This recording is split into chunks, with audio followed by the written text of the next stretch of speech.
Arka laughs. So there are still banshees who know the story from all those years ago. Oh man, it looks like it's not even. It looks like not even getting trapped in a mountain for thousands of years is enough to extinguish the flame of a true legend. I'm so proud right now. You have no idea. So it's true, black-haired Banshee says, with a look in her eyes now darker than ever.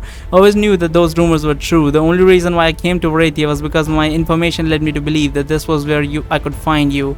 As soon as I felt the sinister aura coming from the amulet, I knew it would be you. All this pain and suffering that our race has had to endure for millennia, being forced to live our lives as parasites, all because of you. Well, what are you going to do about it? Arga says in a proactive tone. I'm going to end you, the Banshee shouts. I will avenge every single Banshee that you have cursed with this torturous existence. If you destroy this amulet, you will only free her, Luna says, and you will doom us all. If she goes free, then I will kill her again and again until she is dead for good, the black-haired Banshee says with her eyes full of rage. And if you stand in my way, I will kill you too. Undo this barrier, elf. It's about time that we all settle our score. Finally, the elf says as she dismisses her barrier. Now to die in the first 5 seconds, will you?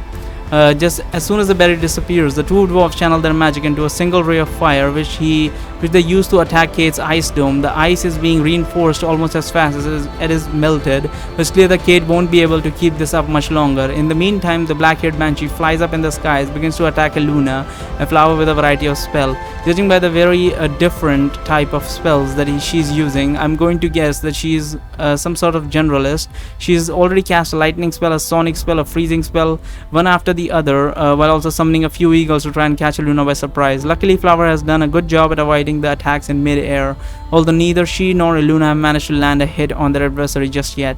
While she's still busy reinforcing the ice dome, Kate shoots a few more icicles at the dwarfs, but this time the projectiles get stopped even further up in the air by something what seems to be a small, flat, semi-transparent barrier. The elf conjure to intercept them. The elf smiles at Kate from a distance, but make her frown at him as she turns her head to Layla and me. If either of you could keep some of those 3 mages busy while I attack them, it would be highly appreciated, Kate says. Run towards the mages and focus on attacking the elf. Run towards the mages, focus on attacking the dwarfs. Fly towards the mages, focus on attacking the elf. Flying or running? First of all, let's decide that. Running would be better because flying would be incredibly slow, considering we did get a thing about like, oh, this is slow, so I think I'm gonna run. So we want to go for the elf. I feel like I don't know if the barrier protects the elf as well, but whatever. Run towards the mages, focus on attacking the elf. Speed check successful. See, this is why I was saying speed. Level 3. I'm on it, Layla writes. Me too, I say. Open the dome. Once she gets her confirmation, Kate waves her right hand towards the side of the dome. She makes an exit for us, which is just the right size for the two of us to fit through. Let's target the elf first, I tell Layla. If we both attack him at the same time, we might force him to focus the barriers more on himself than at the dwarves, which will leave his allies defenseless against Kate's icicle. Could try to flank him from 2 sides. I'll go left. Layla nods, and then we both walk out of the dome as Kate closes up the exit behind us. As soon as we get out, Layla starts running towards our enemy from the right side while I begin to approach him from the left. When they see us get out of the dome, the two dwarfs quickly switch their target and they begin to aim for Layla and me instead. The dwarf with the eye patch seems to be the one focusing. Okay, sorry, I hit the mic accidentally. The two of them, they begin to aim for Layla and me instead. The dwarf with the iPad seems to be the one focusing on me, while the one with the scars is currently throwing fireballs towards Layla. As I dodge the dwarf's attack, the elf also tries to block my path with several invisible barriers, but he is clearly having difficulty keeping up with my speed. He is, however, quite efficient in managing to keep up with Layla and me, away from him, because he is greatly limiting our mobility. Well, we already need to avoid the fire barrages from the dwarfs. Just as I was trying to get around another one of the barriers, Kay shoots dozens of icicles towards the elf, coming from all directions, forces him to dismiss all the previous barriers and to make a new one around himself. This allows Layla and me to finally reach him and to attack him with many rapid strikes, even though each one of them is blocked by the invisible barrier around himself. With the elf no longer protecting the allies, Kate immediately starts attacking the dwarfs with icicles. It doesn't take her long until she manages to kill them both with a few well-placed shots to their head. What the fuck? Well-placed shots to their head. So much for the Great Sage's elite squad, eh? I tell the elf as I keep trying to attack the barrier attack him through the barrier along with Layla. Those are only easily replaceable pawns. The old elf says with a forced smile. The old members of the team are currently away on an important mission related to the pine cones. It's too bad that you will never get to meet them because the sage will obliterate all of you before then. The sage asks him, not you. I am only in charge of defense, the elf says. I have no spells that could help me fight you in any way. I'm just going to keep up the barrier until you either tire yourself or get bored. You won't be able to break it anytime soon at this rate. Right, I say as I continue to attack him.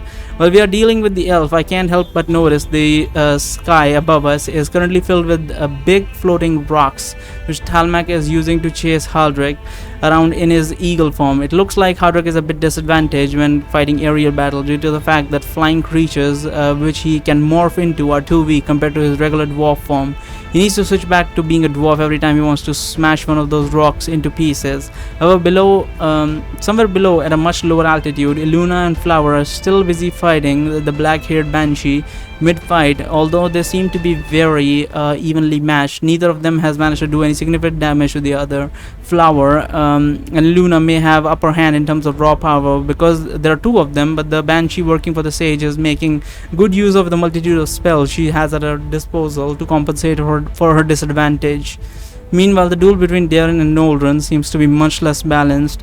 This ex-sage doesn't look like he's taken any hits so far, while Darren is already moving much slower than before.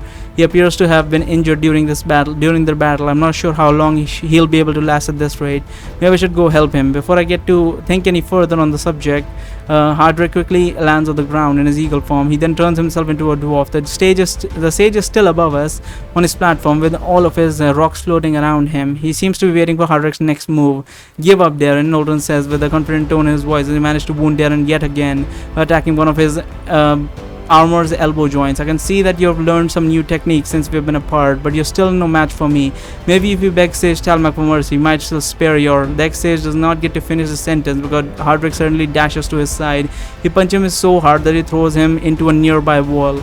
I think you may have forgotten that this is a team fight, not duel, old man, Hardrick tells him. Oh, Hardrick punched him. I was wondering how did he punch him that hard.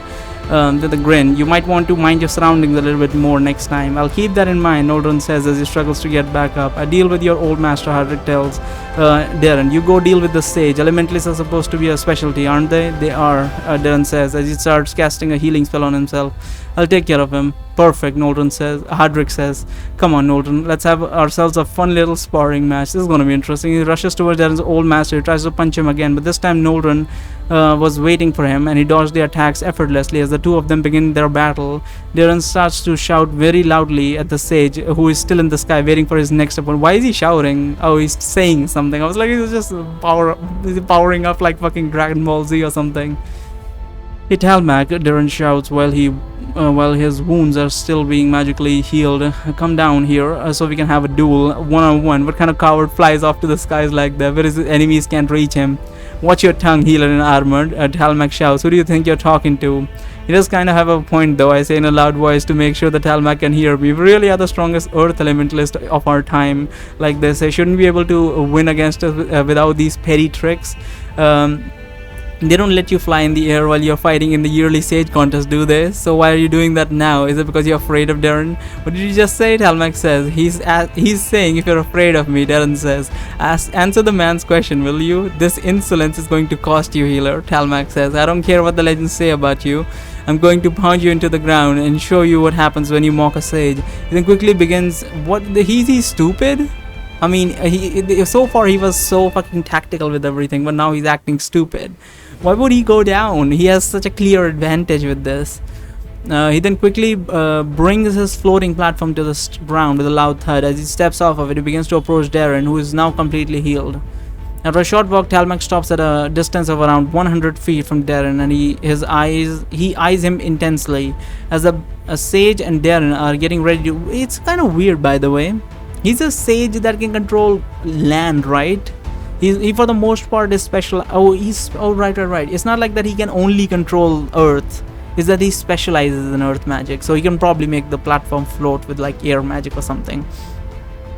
The sage and Darren are getting ready to start the battle. Everyone else temporarily stops what they're doing to watch the fight, except for the black-haired banshee who is still flying after a flower, shooting various spells. Cheer for Darren, insult the sage, stay silent, watch the fight. I could insult the sage and get him to throw a rock at me and then dodge out of the way. I don't know if the sage imposing physique intimidated you, Darren. I say, if you look closely, you can see that he is trembling with fear. As soon as I'm done with the healer, you're next, boy. Talmac tells me, prepare yourself. The sage then creates two boulders that are twice the size of Darren and launches them both towards him with his earth magic. Darren uses his sword to slice through the two boulders in a single motion. Instead of cutting them, the sword goes through them as though butter, and the rocks get smaller and smaller in a span of few seconds. What the fuck? I didn't know he could do that. What the hell? Until they could become marble size. The two marbles then begin to rotate around Darren's sword as if the blade were their center of gravity. What? Talmac says in a state of shock. No, this can't be. The sage immediately creates two more boulders that are even larger than before. He throws them both at his opponent while Darren begins to slowly walk towards him just like last time, then slashes a bit through the two rocks in one motion, which causes them to shrink and to join the other two marbles gravitating around his. What is happening here? What the fuck? Why did he have his anime moment out of nowhere?